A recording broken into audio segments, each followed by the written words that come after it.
کیونکہ مستقل اہمیت کے حامل تھے، اس لیے ان کو علیحدہ علیحدہ ذکر فرمایا۔ رأیتہم کی ضمیر کا مرجع ستارے اور شمس و قمر ہیں۔ قاعدے کے مطابق رأیتہا ہونا چاہیے تھا، کیونکہ یہ غیر ذوی العقول ہیں، لیکن ان سے اطاعت و انقیاد کا جو فعل صادر ہو رہا ہے وہ ذوی العقول کا فعل ہے، اس لیے ان کے لیے مذکر کی جمع استعمال کی۔ سجدے کا لغوی معنی بھی یہاں مراد لیا جا سکتا ہے، اور یہ بھی ہو سکتا ہے کہ انہوں نے آپ کے سامنے اپنی پیشانی زمین پر رکھ دی۔ سجدہ تعظیمی کی بحث آگے آئے گی انشاءاللہ۔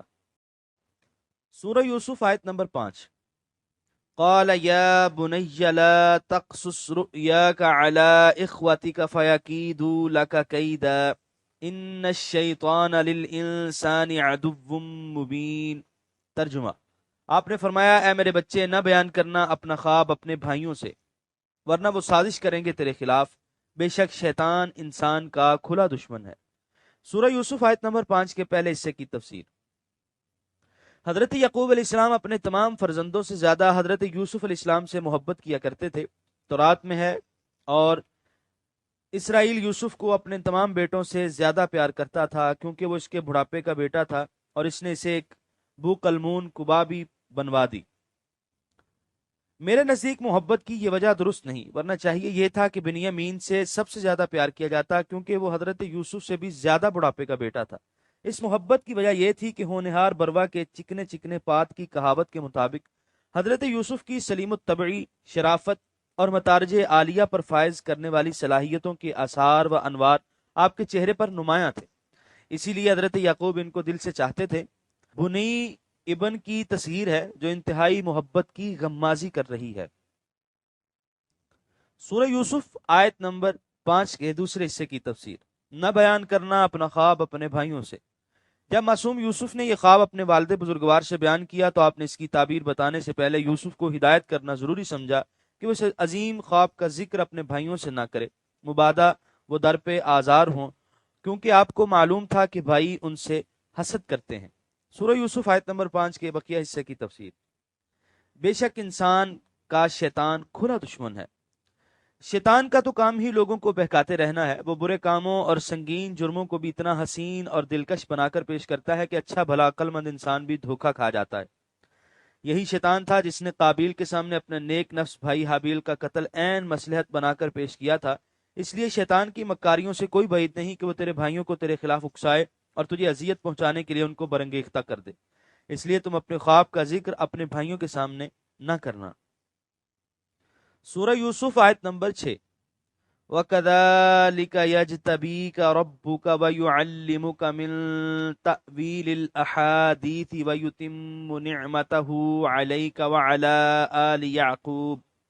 وَعَلَى آلِ يَعْقُوبَ كَمَا أَتَمَّهَا عَلَى أَبَوَيْكَ مِن قَبْلُ إِبْرَاهِيمَ وَإِسْحَاقَ إِنَّ رَبَّكَ عَلِيمٌ حَكِيمٌ۔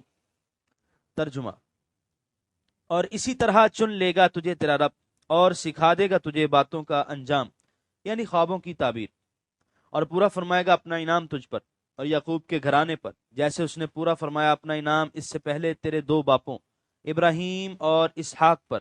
یقیناً تیرا پروردگار سب کچھ جاننے والا بہت دانا ہے۔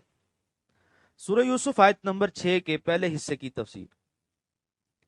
اجتباء کی تحقیق کرتے ہوئے زجاج لکھتے ہیں کہ جبعیت الشیء سے مشتق ہے، اس کا معنی ہے کسی چیز کو اپنے لیے مخصوص کر لینا۔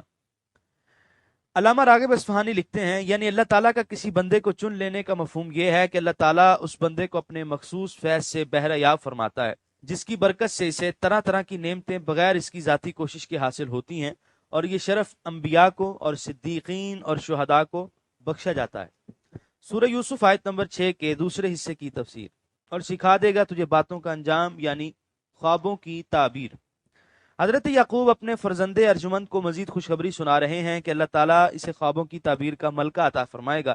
امام رازی نے تعبیر الاحادیث کا ایک اور مفہوم بھی بیان فرمایا ہے، یعنی روحانی اور جسمانی مخلوقات سے اللہ تعالیٰ کی قدرت، حکمت اور اس کی جلالت شان پر استدلال کرنا۔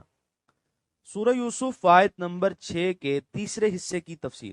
اور پورا فرمائے گا انعام تجھ پر۔ اس نعمت سے مراد دنیوی اور اخروی سعادتیں ہیں، اور نعمت نبوت تمام نعمتوں سے افضل و برتر ہے۔ سورہ یوسف آیت نمبر 6 کے بقیہ حصے کی تفسیر۔ یقیناً تیرا پروردگار سب کچھ جاننے والا بہت دانا ہے۔ یعنی وہ خوب جانتا ہے کہ کون سی نعمت کسے دی جائے، اس کا کوئی فعل حکمت سے خالی نہیں۔ یہاں پر 12ویں پارے کا 11واں رکوع مکمل ہوا۔